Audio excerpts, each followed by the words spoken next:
4 बहनों में सबसे बड़ी दीप्ति ही थी। खेतों में हल चलाना हो या कुएं से पानी खींचना, सब उसी के हाथों होता था। दीप्ति की उम्र जब 16 बरस की हुई तो उसके पिता ने रिश्ता पक्का कर दिया शहर के लड़के अर्जुन से। लड़का पढ़ा लिखा था, शहर में सरकारी नौकरी करता था, घर वाले खुश थे। गरीब किसान की बेटी शहर जाएगी तो उसकी तकदीर खुल जाएगी। दीप्ति को शादी का मतलब सिर्फ इतना पता था कि अब वो पराये घर जाएगी, सास ससुर की सेवा करेगी और वो लोग जो कहेंगे वही करेगी। उसने कभी सपने नहीं देखे थे कि उसका घर कैसा होगा, पति कैसा होगा। उसके लिए सब भगवान की मर्जी थी। शादी धूमधाम से हुई। गांव की दीप्ति जब पहली बार ससुराल पहुंची तो ऊंची ऊंची इमारतों को देखकर उसकी आंखें फटी की फटी रह गईं। उसे पहली बार लगा कि ये दुनिया कितनी अलग है। यहाँ लोग गालियां नहीं देते, यहाँ पर हर किसी के हाथ में फोन है, यहाँ लड़कियां जीन्स पहनती हैं। दीप्ति के लिए ये सब नया था। उसने कांपते हाथों से सास के पैर छुए, जेठ जेठानी को प्रणाम किया। अर्जुन उसके सामने खड़ा था। शादी के बाद पहली बार उसने अपनी बीबी को गौर से देखा। घूंघट में छुपा दीप्ति का सांवला चेहरा, कांपती पलकों के नीचे डरी हुई आंखें। अर्जुन के मन में खटक गया, ये गंवार लड़की, मैं कैसे इसके साथ जिंदगी बिताऊंगा। शादी की पहली रात कमरे में फूलों की सजावट थी, पर कमरे का माहौल बिल्कुल ठंडा था। दीप्ति नए कपड़ों में बैठी थी, लाज से लाल। अर्जुन चुपचाप कमरे में आया, उसने देखा और बिना कुछ कहे कुर्सी पर बैठ गया। दीप्ति ने डरते हुए कहा, जी पानी। उसने कांपते हाथों से ग्लास बढ़ाया। ग्लास लेते हुए अर्जुन की उंगलियां उसकी उंगलियों से छू गईं। दीप्ति को लगा जैसे बिजली सी दौड़ गई हो। उसके लिए यही प्यार था, यही उसका सपना था। पर अर्जुन के मन में कुछ और ही चल रहा था। गांव की इस लड़की को कैसे अपने घर में एडजस्ट कराऊं। माँ ने जबरदस्ती ये शादी कराई। पढ़ाई लिखाई कुछ नहीं, बातचीत का ढंग भी नहीं, लोगों में उठना बैठना नहीं आता। दीप्ति कुछ बोल नहीं पाई। पहली रात वो अलग अलग कोने में बैठे सोए रहे। दोनों के बीच खामोशी थी। अगले दिन सुबह से दीप्ति ने काम संभाल लिया। वो बिना थके सब करती रही, क्योंकि गांव में माँ ने यही सिखाया था, बहू वही जो घर को जोड़ कर रखे। पर ससुराल में सब अलग था। सास को गांव की बहू पसंद नहीं थी। वो हर काम में नुक्स निकालती और कहती, कितनी गंवार है, शहर की आदत कब पड़ेगी इसको। दीप्ति चुपचाप सुनती, आंसू अंदर ही निगल जाती। वो सोचती, शायद मुझ में ही कमी है, मुझे सीखना होगा। अर्जुन शाम को थका हारा आता, दीप्ति उसका इंतजार करती। गरम खाना पानी सब सजा कर रखती, पर अर्जुन फोन में खोया रहता। उसके दोस्त आते तो दीप्ति को अंदर भगा देता। तू गंवार लगती है, तेरे गांव के कपड़े देखकर लोग हंसेंगे। ये सुन दीप्ति का दिल टूट जाता। वो दिन रात अपने आप को बदलने की कोशिश करती। टीवी पर शहरी औरतों को देखती, कैसे बात करती हैं, कैसे कपड़े पहनती हैं, लेकिन नई साड़ी लाने के लिए पैसे मांगे तो सास ने ताने मार दिए। शौक देखो गवार के। अर्जुन भी कह देता, पहले ढंग से बात करना सीख, फिर जीन साड़ी का शौक रखना। एक दिन अर्जुन गुस्से में था। ऑफिस में बॉस ने डांट दिया। घर आया तो दीप्ति ने चाय में शक्कर थोड़ी ज्यादा डाल दी।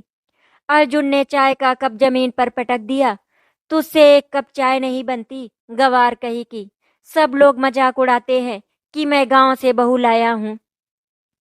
दीप्ति का दिल कांप गया, उसकी आंखों से आंसू निकल पड़े। उसने धीरे से कहा, गलती हो गई जी। अर्जुन ने जोर से थप्पड़ मार दिया।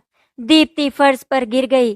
पहली बार उसने जाना कि प्यार सिर्फ किताबों में होता है, हकीकत में नहीं। अगली सुबह सास ने भी खूब बातें सुनाई, घर की इज्जत मिट्टी में मिला दी। दीप्ति चुपचाप सुनती रही, लेकिन अंदर कहीं एक चिंगारी जल गई।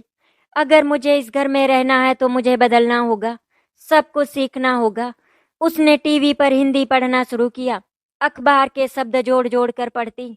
रात को सब सो जाते तो मोबाइल में यूट्यूब खोलकर शहरी औरतों की वीडियो देखती। कैसे बात करना है, कैसे कपड़े पहनने हैं, कैसे बाल संवारने हैं। दीप्ति ने कसम खा ली, मैं भी बदलूंगी और एक दिन सबको दिखा दूंगी कि गवार कोई गाली नहीं होती। दीप्ति को अब रात का इंतजार रहता। दिन भर घर का काम खत्म करके वो अपनी पुरानी किताबें निकालती। जैसे ही सास ससुर और अर्जुन सो जाते, गांव से शादी के वक्त माँ ने उसे एक पुराना अखबार बंधा हुआ दिया था, कभी काम आएगा कहकर। वो अखबार अब उसके लिए किताब बन गया। वो एक एक शब्द जोर जोर से पढ़ती, गलती होती तो खुद ही हंसती पर रुकती नहीं। उसने किचन के डिब्बों पर कागज चिपका दिया, चावल आटा नमक, हर बार खाना बनाते वक्त वो पढ़ती। एक ही शब्द बार बार पढ़ती ताकि याद रहे। दीप्ति को लिखना भी नहीं आता था, तो उसने स्लेट और चौक खरीदी। पुराने दिनों की तरह जमीन पर बैठकर लिखा करती। कई बार उंगलियां दुख जाती पर हिम्मत नहीं हारती। दीप्ति के पड़ोस में रिया दीदी रहती थी, शहर की पढ़ी लिखी महिला। अर्जुन की माँ से उनकी ज्यादा बनती नहीं थी, इसीलिए घर में उनका आना जाना कम था। एक दिन रिया दीदी ने दीप्ति को अखबार पढ़ते देख लिया। अरे दीप्ति, तुम पढ़ रही हो? रिया दीदी को बहुत अच्छा लगा। दीप्ति ने सर झुका लिया। जी दीदी, बस ऐसे ही। रिया दीदी ने कहा, अरे ये तो बहुत अच्छा है, तुम्हें कुछ समझ नहीं आता होगा, क्यों ना मैं तुम्हें पढ़ा दूं। दीप्ति की आंखों में उम्मीद छलक गई। सच में दीदी, आप पढ़ा देंगी मुझे? क्यों नहीं, रोज रात को 1 घंटा मैं आ जाऊंगी। कोई देखे तो कह देना सब्जी देने आई थी। दीप्ति ने पहली बार किसी से अपने मन की बात कहने की हिम्मत जुटाई। दीदी, आप ना होती तो मैं कभी नहीं सीख पाती। रिया दीदी उसके लिए गुरु बन गई। रात के सन्नाटे में वो उसके साथ अक्षर जोड़ती, हिंदी पढ़ती, थोड़े थोड़े अंग्रेजी के शब्द भी सीखने लगी। Hello, good morning, thank you. एक रात रिया दीदी ने पूछा, तू क्यों सीखना चाहती है दीप्ति? दीप्ति ने धीरे से कहा, ताकि मेरा पति मुझे गवार ना कहे दीदी, ताकि मेरी सास मुझे ताने ना मारे, ताकि मैं भी किसी से आंख मिलाकर बात कर सकूं। रिया दीदी ने उसके सिर पर हाथ रखा। बहुत अच्छी सोच है, पर ध्यान रखना, पढ़ाई खुद के लिए होती है, दूसरों को खुश करने के लिए नहीं। वो बात दीप्ति के सीधे दिल में उतर गई।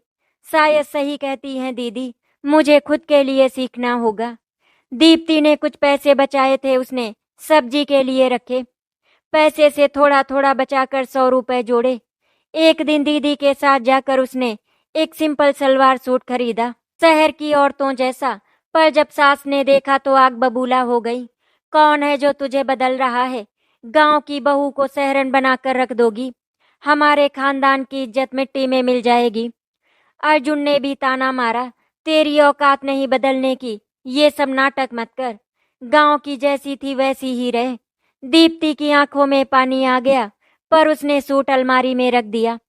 अंदर से खुद से कहा, अभी नहीं पहन पाई पर एक दिन जरूर पहनूंगी। एक शाम अर्जुन अपने दोस्तों के साथ घर पर पार्टी कर रहा था। शराब की बोतलें खुली, हंसी ठिठोली चल रही थी। अर्जुन ने दोस्तों से मजाक में कहा, मेरी बीबी तो गवार है, इसे पार्टी वार्टी कुछ नहीं समझ आता। दोस्तों ने ठहाके लगाए। दीप्ति रसोई में खड़ी थी, ये सब सुन रही थी। उसका खून खौल उठा, पर वो अंदर ही अंदर अपने गुस्से को पी गई। पर दीप्ति के अंदर कुछ बदल चुका था। वो जान चुकी थी, उसे खुद को बोलना सीखना होगा, चुप रहकर कुछ नहीं होगा। रिया दीदी ने उसे एक पुराना मोबाइल दिया, ये रख ले, कोई देखे तो कहना मुझसे लिया, इसमें इंटरनेट है, तू वीडियो देख और सीख। दीप्ति ने मोबाइल को ऐसे पकड़ा जैसे कोई खजाना मिल गया हो। रात को वो यूट्यूब पर अंग्रेजी बोलना, सलाद बनाना, शहरी तौर तरीके देखती। धीरे धीरे उसने फोन पर मैसेज करना सीख लिया। दीदी से हिंदी में बात करती, धीरे धीरे अंग्रेजी के शब्द भी जोड़ती। दीप्ति को अब अकेलापन काटने लगा था। दीदी ही उसकी दोस्त थी, पर वो भी कामकाजी महिला थी, हमेशा वक्त नहीं मिलता। एक दिन उसने इंटरनेट पर महिलाओं का एक ग्रुप देखा, शहर की गृहणियां। उसने डरते डरते उसमें ज्वाइन किया। वहां और भी गृहणियां थी, कोई पेंटिंग सीख रही थी तो कोई ऑनलाइन क्लास चला रही थी। दीप्ति चुपचाप सबकी बातें पढ़ती, फिर खुद भी लिखने लगी टूटी फूटी हिंदी में। मेरा नाम दीप्ति है, मैं सीख रही हूँ, आप सबसे सीखना चाहती हूँ। उधर से एक औरत ने लिखा, बहुत अच्छा दीप्ति, डरो मत, कोई भी सवाल पूछो। दीप्ति की दुनिया खुलने लगी थी। उसे लगने लगा कि घर की 4 दीवारी से बाहर भी कोई दुनिया है। जहाँ उसे गवार नहीं कहा जाता बल्कि उसे हिम्मती कहा जाता है। एक दिन पड़ोस में महिला मंडल की मीटिंग थी। रिया दीदी ने दीप्ति को भी बुला लिया। दीप्ति को डर लग रहा था, इतनी शहरी औरतों के बीच वो क्या बोलेगी। पर दीदी ने कहा, बस बैठना, मुस्कुराना और सुनना। मीटिंग में दीप्ति ने पहली बार अपने जैसी कई औरतों को देखा। कोई भी परफेक्ट नहीं थी, सबकी अपनी अपनी कहानियां थी। एक महिला ने कहा, मैं भी पहले गांव से आई थी, धीरे धीरे सब सीखा। दीप्ति ने साहस जुटाकर बोला, मैं भी सीखना चाहती हूँ। सभी ने ताली बजाई। वाह, बहुत अच्छा। उस दिन पहली बार दीप्ति ने महसूस किया कि वो अकेली नहीं है। अर्जुन को ये सब नागवार गुजरने लगा। अब ये मंडली में जाएगी, मोहल्ले में सब हंसेंगे। गवार औरत को पढ़ा लिखा कर क्या होगा। सास भी आग में घी डालती। पर इस बार दीप्ति चुप नहीं रही। उसने साफ कहा, मैं घर का काम करती हूँ, किसी को कोई दिक्कत नहीं होगी, पर मैं खुद के लिए थोड़ा सा वक्त निकालूंगी। अर्जुन ने हाथ उठाने की कोशिश की, पर इस बार दीप्ति पीछे नहीं हटी। मारना है तो मार लो, लेकिन सीखना नहीं छोड़ूंगी। अर्जुन उसे घूर कर रह गया। उसे पहली बार एहसास हुआ कि उसकी गवार बीबी अब उतनी भी कमजोर नहीं रही। दीप्ति की सुबह अब नहीं होती थी, किताबों, मोबाइल और रिया दीदी के नोट्स के साथ। रात को वो सपने देखती, एक दिन नौकरी करेगी, बच्चों को अच्छे स्कूल में पढ़ाएगी, पति की बराबरी से बात करेगी।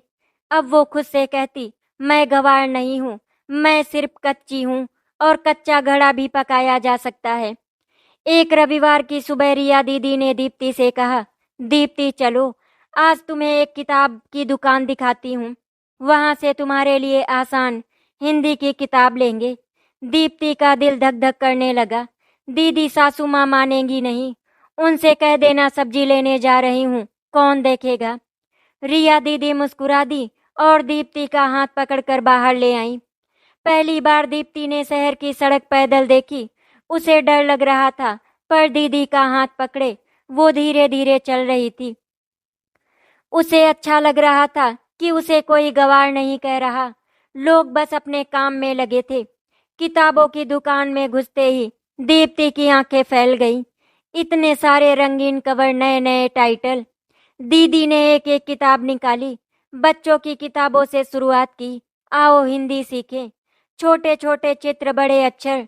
दीप्ति ने कांपते हाथों से किताब पकड़ी। दीदी, कितने की है? 50 रुपए की।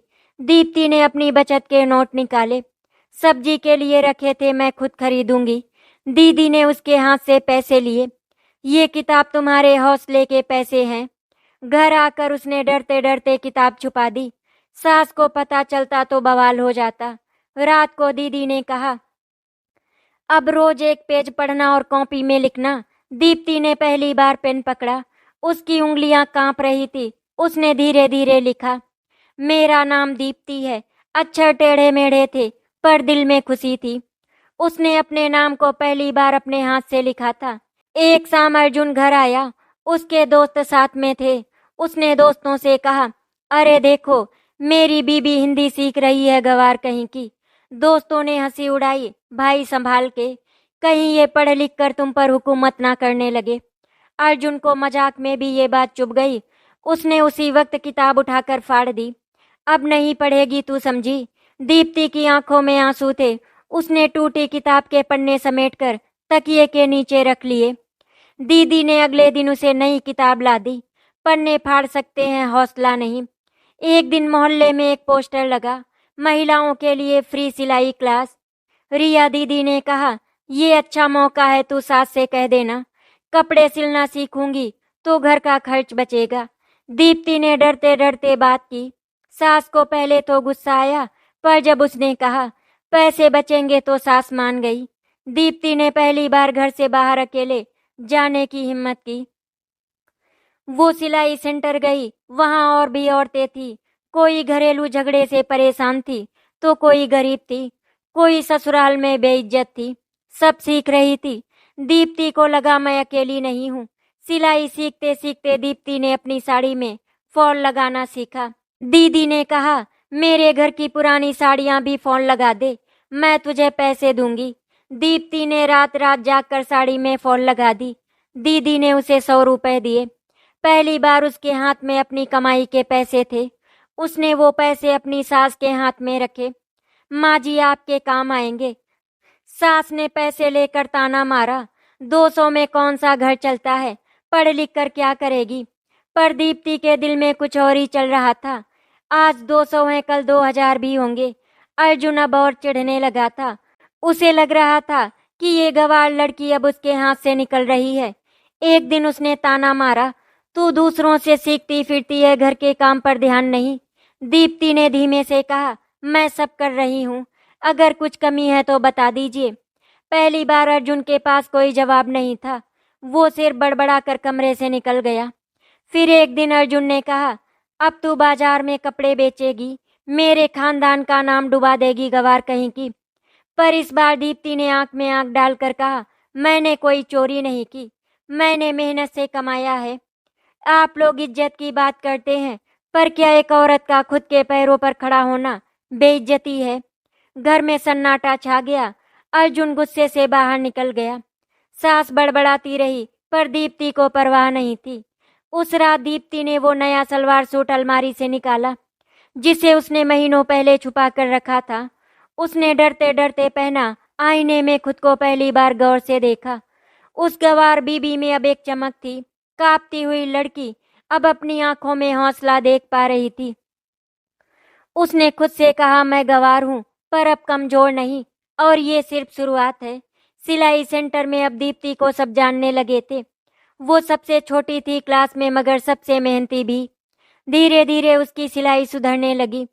अब वो सब कर लेती थी। रिया दीदी ने सलाह दी, दीप्ति तू अपने काम के लिए कोई नाम रख, सबको बता कि तेरी खुद की पहचान है। दीप्ति को ये बात खूब जमी। उसने अपनी कॉपी में लिखा, दीप्ति सिलाई घर। शाम को सास ने वो कॉपी देख ली। ये क्या चल रहा है बहू? दीप्ति ने साफ कहा, माँ जी बस ऐसे ही, मैंने सोचा घर के अंदर ही कुछ काम कर लूं। सास ने ताना मारा, कौन आएगा तेरे पास कपड़े सिलाने?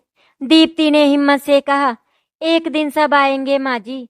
रिया दीदी ने अपनी कॉलोनी में अपनी सहेलियों से कह दिया, कपड़े सिलवाने हो तो मेरी पड़ोसन दीप्ति से सिलवाना, सस्ते में अच्छा काम करती है। दीप्ति ने मेहनत से सब किया, एक पैसा भी गलत नहीं लिया। पहली बार उसने अपनी कमाई से चुपचाप सास के लिए एक नई चादर खरीदी। सास को जब दी तो ताना तो मिला, कौन सा खजाना खोल लिया तूने? पर दीप्ति के चेहरे पर अब मुस्कान थी। उसे किसी के तानों से कोई फर्क नहीं पड़ता था। अर्जुन को अब घर में और खलने लगा था। उसकी बीबी अब बिना उसे कहे पैसे कमाने लगी थी। मोहल्ले में लोग अब उसकी तारीफ करने लगे थे। बहुत मेहनती है, सीधी सादी, पर काम की पक्की है। एक रात अर्जुन ने दीप्ति से कहा, तू ये सब बंद कर दे, मेरी इज्जत मिट्टी में मिल जाएगी। लोग कहेंगे मैं बीबी से कमाई करवा रहा हूँ। दीप्ति ने सीधा जवाब दिया, आपकी इज्जत तब मिट्टी में मिलेगी जब मैं घर में गाली सुनती रहूंगी, काम नहीं करूंगी। काम करने से तो इज्जत बढ़ती है। अर्जुन ने हाथ उठाने की कोशिश की, पर दीप्ति ने उसका हाथ थाम लिया। आज से आप मुझे मार नहीं सकते, नहीं तो मैं पुलिस में जाऊंगी। अर्जुन को जैसे करंट लगा। उसने गुस्से में हाथ झटक कर कहा, गांव से आई गवार अब मुझे धमकाएगी। दीप्ति ने शांत स्वर में कहा, गांव की हूं पर अब गूंगी नहीं हूं। मोहल्ले में पास ही के स्कूल में एक आयोजन हुआ। औरतों को स्टॉल लगाने के लिए बुलाया गया। रिया दीदी ने दीप्ति को जोड़ा, तेरा सामान अच्छा बिकेगा, ब्लाउज पर्स छोटा छोटा कुछ बना ले। दीप्ति ने रात रात जाकर दर्जनों पर्स और कपड़े तैयार किए। पैसों के लिए उसने अपनी चूड़ी गिरवी रख दी। सास को पता चला तो फिर हंगामा, जेवर बेच डालेगी क्या? दीप्ति ने कहा, अगर मुनाफा हुआ तो पैसे लौटा दूंगी। मेला लगा बड़ी बड़ी दुकानों के बीच। दीप्ति का छोटा स्टॉल बिल्कुल साधारण सा था। शुरू में कोई नहीं रुका, सब ब्रांडेड कपड़े खरीदते रहे। दीप्ति का दिल डूबने लगा, सारा सामान जैसे वहीं रह जाएगा। तभी एक बूढ़ी अम्मा ने उससे एक पर्स खरीदा। बेटी तू मेहनत से बना रही है, मुझे यही चाहिए। धीरे धीरे और भी औरतें आईं। एक दो चीजें बिक गई, मगर ज्यादा नहीं। रात को वो मायूस होकर सामान समेट रही थी। तभी एक स्कूल टीचर ने कहा, बहुत अच्छा काम है, क्यों ना तुम स्कूल के बच्चों की यूनिफॉर्म की सिलाई पकड़ लो। दीप्ति को जैसे कोई नई राह मिल गई। उसने तुरंत हामी भर दी। मैं कर लूंगी, आप बस एक मौका दीजिए। घर लौटी तो सास ने फिर ताना मारा, कितना कमा लाई, सब फेल, ना घर संभल रहा है ना तेरा धंधा। पर दीप्ति ने कहा, अगले हफ्ते स्कूल से काम आएगा, यूनिफॉर्म सिलूंगी। सास खामोश हो गई। वो जानती थी ये लड़की अब हारने वाली नहीं। अर्जुन के कुछ दोस्त घर आए। दीप्ति चाय पानी लेकर आई और सलीके से बोली, आपको चाय कैसी लगी बताइएगा। दोस्तों ने चुपके से अर्जुन से कहा, अब तो तेरी बीबी शहरी लगने लगी है, मेहनती भी है। अर्जुन का मन जल उठा। उसे समझ नहीं आ रहा था कि वो खुश हो या फिर नाराज। रिया दीदी ने एक दिन कहा, दीप्ति मैं चाहती हूँ तू अपनी जैसी और लड़कियों को सिखाए। मोहल्ले में कई और औरतें हैं जो डर के मारे घर से बाहर नहीं निकल पाती। दीप्ति को ये बात जच गई। उसने दीदी से कहा, दीदी मुझे भी ये करना है। जो मुझ जैसी गंवार बोली जाती हैं वैसे ही औरतों को खड़ा करना है। दीप्ति ने अपनी छोटी सी जगह में एक बोर्ड टांगा, दीप्ति सिलाई घर। ये बोर्ड उसका सपना था। अब उसके पास 2-3 औरतें आती थी। कोई गरीब थी तो कोई काम चाहती थी, कोई अपने घर का खर्चा चलाना चाहती थी। दीप्ति उन्हें धैर्य से सिखाती, जैसे रिया दीदी ने उसे सिखाया था। अर्जुन ने एक रात फिर झगड़ा किया। घर में सिलाई सेंटर खोल दिया है, अब सब मोहल्ला हंसेगा मुझ पर और मेरे दोस्त क्या कहेंगे। दीप्ति ने कहा, आपके दोस्त तो कहते हैं आपकी बीबी बहुत मेहनती है, आप भी सीख जाइए मेहनत कैसे की जाती है। अर्जुन ने गुस्से में बोतल उठाई, मगर इस बार दीप्ति डरी नहीं थी। वो सीधी खड़ी रही। अर्जुन ने बोतल पटक दी, पर पहली बार उसने दीप्ति को हाथ नहीं लगाया। उस रात दीप्ति देर तक रोई, पर ये खुशी के आंसू थे। उसे पता था अब उसे कोई नहीं रोक सकता। स्कूल की मैडम ने दीप्ति को बच्चों की यूनिफॉर्म सिलने का काम दे दिया था। शुरू में उसे डर लग रहा था, इतने कपड़े अकेले कैसे करूंगी। लेकिन उसने मोहल्ले की 3 औरतों को बुलाया, सबको थोड़ा थोड़ा काम बांटा। दीप्ति दिन में सास का घर संभालती, रात में मशीन पर बैठती। सुई उंगलियों में चुभ जाती, आंखें लाल हो जाती, मगर उसने हार नहीं मानी। 2 हफ्ते में उसने पहली बार 15 यूनिफॉर्म पूरी करके दी। स्कूल मैडम ने तारीफ की, अब हर साल तुम्हारे पास ये काम रहेगा। दीप्ति के हाथ में पहली बार 5,000 रुपए आए। उसने वो नोट अपनी हथेली पर रखे तो आंखों में आंसू थे। गांव की गवार को भी कोई काम दे सकता है, ये मैंने कभी सोचा नहीं था। पैसे मिलते ही दीप्ति ने एक नया गैस चूल्हा खरीदा। सास को पकड़ाया, माँ जी अब आपको बार बार लकड़ी का चूल्हा नहीं जलाना पड़ेगा। सास पहले तो कुछ कह नहीं पाई, उसके गले में जैसे शब्द अटक गए। बहुत देर बाद बोली, अब तो तू घर का बोझ भी उठा रही है। दीप्ति ने बस मुस्कुरा कर कहा, ये मेरा घर भी है माँ जी। सास के दिल में पहली बार बहू के लिए कुछ नरमी पिघली, मगर जुबान से वो कबूल नहीं कर सकी। एक शाम फिर अर्जुन के ऑफिस के दोस्त घर आए। सबने हंसी मजाक में कहा, अरे भाभी तो अब बिजनेस वूमन बन गई भाई, अब तो आप पर खर्चा भी नहीं करना पड़ेगा। अर्जुन को ये सुनकर अंदर से जलन हुई, पर अब वो चाह कर भी कुछ बोल नहीं सका। सबके सामने दीप्ति पर हाथ उठाना अब उसके लिए नामुमकिन था। दीप्ति ने चुपचाप सबको चाय दी। अब उसकी आंखों में डर की जगह आत्मविश्वास था। अब वो अपनी जैसी सैकड़ों औरतों के लिए मिसाल बन रही है। एक दिन शहर के लोकल अखबार में एक रिपोर्टर आया।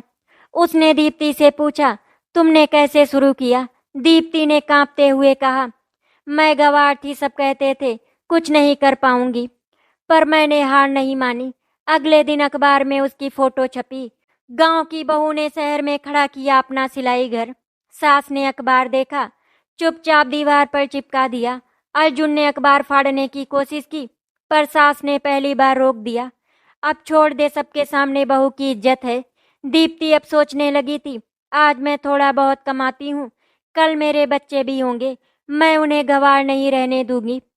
एक दिन उसने दीदी से कहा, दीदी मैं थोड़ी अंग्रेजी भी सीखना चाहती हूँ, बच्चों को स्कूल में मदद करूंगी। दीदी ने मुस्कुराकर उसे एक अंग्रेजी की किताब दी। इंग्लिश बोलना सीखे आसान तरीके से। अब रात में हिंदी के साथ अंग्रेजी भी जुड़ गई थी। धीरे धीरे मोहल्ले की 3-4 औरतें और उसके पास आने लगी। कोई कहती, दीप्ति दीदी मुझे भी सिलाई सीखनी है। कोई कहती, दीदी आप कैसे पढ़ाई कर रही हैं, हमें भी बताओ ना। दीप्ति अब उनके साथ बैठकर छोटी क्लास चलाने लगी। वो खुद भी सीख रही थी, दूसरों को भी सिखा रही थी। अब उसकी गवार बीबी वाली पहचान मोहल्ले की दीदी में बदलने लगी थी। एक रात अर्जुन ने खामोशी से कहा, इतना सब करके क्या मिलेगा तुझे? तू चाहे कितनी भी पढ़ लिख ले, मेरे बराबर नहीं हो सकती। दीप्ति ने पहली बार ठहर कर जवाब दिया, मैं आपके बराबर होने नहीं आई थी। मैं अपने पैरों पर खड़ा होना चाहती हूँ और आप चाहें तो मेरे साथ चल सकते हैं, पर अब मुझे रोक नहीं सकते। अर्जुन के पास कहने को शब्द नहीं थे, उसने मुंह फेर लिया। उस रात दीप्ति ने फिर अपनी किताब खोली। अंग्रेजी के पन्नों पर उंगली फिराते हुए उसने मन ही मन कहा, अब मुझे कोई गवार नहीं कह पाएगा, ना अर्जुन आए ना ये दुनिया। उसने अपने हाथों को देखा, जिन उंगलियों में खेत की मिट्टी लगी थी, अब उन्हीं उंगलियों में सिलाई की सुई थी, किताब के पन्ने थे। उसने अपनी सांसों में एक नई उम्मीद महसूस की। ये तो बस शुरुआत है। दीप्ति अपने काम में लगी थी। एक दिन रिया दीदी उसके घर आई। उनके हाथ में एक न्योता था। दीप्ति देख, महिला विकास समिति वाले हैं। उन्होंने सुना है कि तू गांव से आई और अब अपनी मेहनत से कई औरतों को जोड़ रही है। वो चाहते हैं तू उनके सेमिनार में आकर अपनी कहानी सुनाए। दीप्ति के हाथ से चाय का कप गिरते गिरते बचा। दीदी मैं वहां बोलूंगी, मैं तो ठीक से बोल भी नहीं पाती। दीदी हंस पड़ी। तू वही बोलना जो सच है, तेरा सच ही सबको हिम्मत देगा। डर मत, मैं साथ चलूंगी। दीप्ति ने डरते डरते हामी भरी। अगर अब ना गई तो ये मौका फिर नहीं मिलेगा। दीप्ति ने पहली बार किसी से स्पीच लिखवाई। दीदी ने एक एक लाइन लिखी। मेरा नाम दीप्ति है, मैं गांव से आई थी। मुझे गवार कहा जाता था, पर मैंने सीखना नहीं छोड़ा। रात में वो चुपचाप अपने कमरे में शीशे के सामने खड़ी होती, एक एक शब्द पढ़ती। आवाज कांपती, गला सूख जाता, मगर फिर भी दोहराती रहती। अर्जुन को पता चला तो हंगामा खड़ा कर दिया। अब तो बाहर जाएगी, स्टेज पर चढ़ेगी, लोग मुझे क्या कहेंगे? मेरी बीबी भाषण दे रही है। दीप्ति ने पहली बार गहरी सांस ली। लोग क्या कहेंगे ये आप सोचते रहिए, मुझे अब लोगों को क्या सुनाना है वो सोचना है। अर्जुन ने हाथ उठाकर मारा, पर हाथ हवा में ही रह गया। अब दीप्ति की आंखों में डर नहीं था। अर्जुन को अपना हाथ खुद ही नीचे करना पड़ा। दीप्ति ने अपनी माँ को फोन किया। गांव में बैठी बूढ़ी माँ ने जब सुना कि उसकी बेटी अब शहर में मंच पर बोलने जा रही है, तो उसकी आवाज भर्रा गई। तूने तो अपनी किस्मत ही बदल ली बेटी। तेरे बापू होते तो कितना खुश होते। दीप्ति की आंखें भीग गईं, मगर इस बार वो खुशी के आंसू थे। वो दिन आ गया। दीप्ति ने वही सलवार सूट पहना जो उसने कभी पहली बार छुपाकर खरीदा था। दीदी ने उसकी चोटी खोली, हल्की सी क्लिप लगाई। आज गवार वाली चोटी नहीं, आज तेरे बाल भी कहेंगे कि तू बदल गई है। स्टेज पर कदम रखते ही दीप्ति की टांगे कांप गई। हॉल में दर्जनों औरतें बैठी थी, कुछ अफसर, कुछ बड़ी महिलाएं। दीदी ने उसके कंधे पर हाथ रखा। डर मत, बस अपनी कहानी बता। दीप्ति ने कांपती आवाज में बोलना शुरू किया। मेरा नाम दीप्ति है। मुझे सब गवार कहते थे। मुझे पढ़ना नहीं आता था, मैं डरती थी, पर मैंने सीखना नहीं छोड़ा। आज मैं सिलाई करती हूँ, पढ़ाई करती हूँ और सिखाती भी हूँ। हॉल में सन्नाटा था। कुछ औरतों की आंखों में भी आंसू थे। दीप्ति की आवाज में कांप के बाद हिम्मत जुड़ गई। अगर मैं कर सकती हूँ तो आप सब भी कर सकती हैं। हमारी चुप्पी सबसे बड़ी जंजीर है। जब हम बोलना सीख लेंगे तब हम बदल जाएंगे। तालियां बज उठी। हॉल में बैठे अफसर तक खड़े हो गए। दीदी ने खुशी से उसकी पीठ थपथपाई। दीप्ति की आंखों से आंसू बह रहे थे, लेकिन अब उसे कोई फर्क नहीं पड़ता था। अगले ही दिन लोकल टीवी चैनल पर उसका इंटरव्यू चला। दीप्ति गांव की बहू से शहर की मिसाल तक। मोहल्ले में लोग टीवी पर उसे देखकर कहने लगे, देखो देखो वही गवार अब टीवी में आ रही है। सास ने पहली बार पड़ोसन से कहा, मेरी बहू ने तो कमाल कर दिया, काम भी करती है और नाम भी कमा रही है। अर्जुन के ऑफिस में भी सबने देखा, तेरी बीबी तो छा गई यार। अच्छी बात है, तूने उसे कितना सपोर्ट किया होगा। अर्जुन कुछ कह ही नहीं पाया। अब उसे समझ आने लगा कि अब दीप्ति को रोकना उसके बस में नहीं। उस रात उसने दीप्ति से कहा, लोग कह रहे हैं अच्छा कर रही है, पर घर मत भूल जाना। दीप्ति ने मुस्कुराकर कहा, घर तो मेरा भी है, पर अब मैं खुद को भी नहीं भूलूंगी। जब मैंने पहली बार हाथ में सुई पकड़ी थी तो सबने हंसकर कहा था ये क्या करेगी। आज इसी सुई और धागे ने मुझे सब कुछ दिया है। अब दीप्ति अपने गांव जाना चाहती थी ताकि माँ को दिखा सके कि उसकी गंवार बेटी अब किसी से कम नहीं। दीप्ति ने जब माँ को फोन करके बताया कि वो गांव आ रही है तो माँ की आवाज में एक अलग ही खुशी थी। बिटिया, इतने साल हो गए, अब तो तेरा मायका भी सूना सूना लगता है। दीप्ति ने अपनी पुरानी संदूक खोली। उसी में वो छोटी छोटी चीजें रखती थी। इस बार उसने अपनी पहली कमाई की पुरानी कॉपी, वो पुरानी किताब जिसमें उसने अपना नाम लिखा था, और अपनी नई सिलाई मशीन पैक कर ली। सास ने जाते जाते कहा, ज्यादा मत उड़ना वहां जाकर, लोग तो वैसे ही ताने देंगे। दीप्ति ने मुस्कुराकर कहा, अब तानों से डर नहीं लगता माँ जी, अब तो मजा आता है। दीप्ति जब बस से उतरी तो वही मिट्टी की खुशबू, वही कच्ची सड़क, वही पीपल का पेड़ जहां वो बचपन में झूला करती थी। माँ दौड़कर लिपट गई, मेरी लाडो, तू तो रानी बन गई। अब गांव की औरतें दूर से देख रही थी। फुसफुसाहटें शुरू हो गई।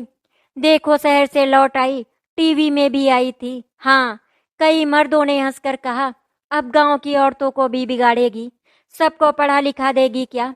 दीप्ति ने सबकी बातें सुनी, पर चुपचाप माँ का हाथ पकड़कर घर चली गई। दीप्ति ने देखा, माँ का घर अब भी वैसा ही था। मिट्टी की दीवारें, टूटी खाट, पुरानी छत। अंदर जाते ही उसके दिल में कसक उठी, माँ, मैंने शहर में इतना कमा लिया, पर तेरा घर अब भी ऐसा ही है। माँ ने उसका माथा चूम लिया, तू ही तो मेरा घर है बिटिया, तू ही तो सब है। दीप्ति ने उसी पर ठान लिया, अम्मा के लिए भी कुछ करना है। अगले दिन गांव की कुछ औरतें उसके घर आई, कोई पर्दा करके, कोई बच्चों को गोद में लेकर। सबके मन में सवाल था, दीप्ति, सच में तू सिलाई सिखा रही है शहर में? दीप्ति ने मुस्कुराकर कहा, हाँ, और तुम्हें भी सिखा सकती हूँ। सबकी लड़कियां स्कूल जाएं, घर में खुद सिलाई करो, कुछ कमाओ, आदमी के आगे हाथ ना फैलाना पड़े। एक बुजुर्ग सास ने टोका, बहू बेटियां बाहर निकलेगी तो घर कौन संभालेगा? दीप्ति ने धीमे से कहा, घर भी संभलेगा, औरतें अगर कमाएंगी तो घर में इज्जत भी बढ़ेगी। सब चुप, लेकिन उसके दिल में उम्मीद की हल्की लौ जल गई थी। सब मुझे गवार कहते हैं, पर मैं जानती हूँ, गवार वो है जो सीखने से डरे। औरतें पढ़ेंगी तो अपने बच्चों को भी पढ़ाएंगी।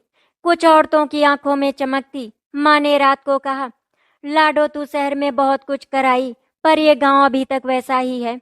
अगर तू यहाँ भी सिलाई सेंटर खोल दे तो कुछ औरतों की किस्मत बदल जाएगी। दीप्ति ने माँ के हाथ पकड़ लिए, माँ, मैं यहाँ भी खोलूंगी और तुझे भी उस सेंटर की मालकिन बनाऊंगी।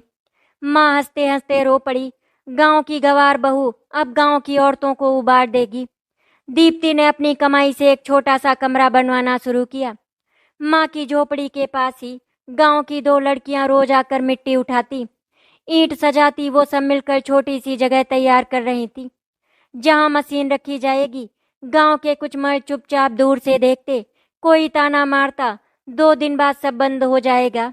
दीप्ति बस मुस्कुरा देती, अब मेरी हिम्मत कोई नहीं तोड़ सकता। 3 हफ्ते में छोटा सा सेंटर बनकर तैयार हो गया। एक पुरानी चारपाई, एक बेंच, एक पुराना पंखा, और बीच में चमचमाती उसकी सिलाई मशीन। दीप्ति ने गांव की औरतों को बुलाया, ये मशीन अब हमारी है, इससे हम कमाएंगे। सबकी आंखों में चमक थी। किसी ने पहली बार मशीन छुई तो किसी ने धागा डालकर देखा। माँ ने सबके सामने कहा, अब ये मशीन मेरी बेटी की नहीं, पूरे गांव की है। कोई भी बहू बेटी सीखे, कपड़े सिले, पैसे कमाए, बस शर्त ये है कि कोई भी अपनी बेटी को अब गवार मत रहने देना। गांव की औरतों ने पहली बार मिलकर ताली बजाई। उनके हाथों की झिझक टूटी। वो हंसी जो सालों से गुम थी वो वापस आई। 1 हफ्ते बाद दीप्ति वापस शहर लौटने को तैयार हुई। माँ ने उसके सिर पर हाथ रखा, तूने अपना नाम कमाया। दीप्ति ने अपनी माँ से वादा किया, माँ, एक दिन इस गांव की हर लड़की पढ़ेगी, कोई मेरी तरह गवार कहकर चुप नहीं कर सकेगा। बस की खिड़की से बाहर झांकते हुए दीप्ति ने देखा, पीपल के पेड़ तले कुछ औरतें उसकी मशीन पर हाथ फेर रही थी। वो जान गई थी उसकी छोटी सी कोशिश ने गांव की औरतों को आवाज दे दी थी। वो अपने चेहरे पर प्यारी सी मुस्कान लेकर शहर वापस लौट गई। आशा करती हूँ आपको हमारी कहानी अच्छी लगी होगी। अगर आपको हमारी कहानी अच्छी लगी तो वीडियो को लाइक एंड शेयर करें, चैनल को सब्सक्राइब करें। वीडियो देखने के लिए आपका धन्यवाद।